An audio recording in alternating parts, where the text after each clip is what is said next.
Dërmenasit, jemi në ish fermën Çlirimi dhe çfarë mund të themi për këtë vendbanim, për këtë do të thosha qytez, po të herin të syt diku prapa në kohë. Dërmenasi është një qendër komune sot, dikur ka qenë një fshat, po patjetër fshat i ri, sepse shumica e fshatrave të Myzeqes kanë qenë fshatra që kanë pasur pak familje, pak shtëpi për shkak të kushteve të vështira të jetesës, i ka pas Myzeqeja bregdetare në të kaluarën, ku sëmundje të tilla si tuberkulozi, malaria dhe kryesisht malaria bënin kërtin tek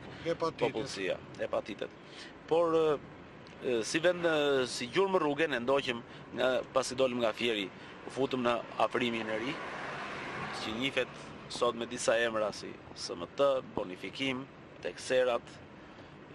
Komuna Qendër, që janë emra që janë fituar në gjuhën popullore vitet e fundit, por që emri i vërtet është emri Qenas. Një emër që nuk ja shpjegojmë dot origjinën, përse është quajtur në gjuhën popullore. Megjithatë, afrimi i ri sot është një lagje jashtme e Fierit. Afrimi, dhe se afrimi i ri është tjetër lagje, afrimi është një lagje e Fierit, një rajon ku jeton një popullsi e dendur, një popullsi shumë aktive dhe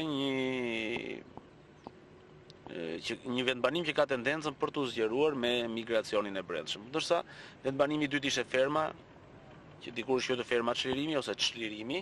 thjesht ku ndodhet e shkolla e mesme bujqësore Rakip Kryeziu, e para shkolla e mesme në rrethin e Fierit. Vendbanimi tjetër është Dërmenasi, i cili është një vendbanim fushor dhe është dhe qendër e komunës së